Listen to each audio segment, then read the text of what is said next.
Welcome back to the channel. Today I'll be explaining you how to upscale images in Clipdrop. Right now we are on its homepage.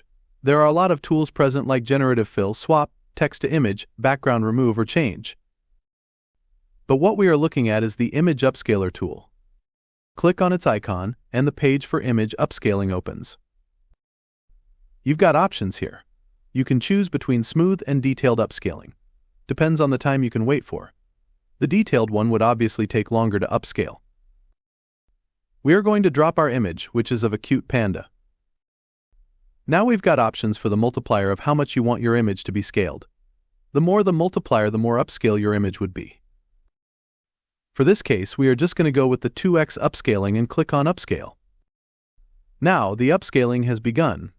In less than a minute the upscaling has been completed. And as you can see, there is clearly a difference between the original and the upscaled image. This was all for today. Like and subscribe for more such tutorials.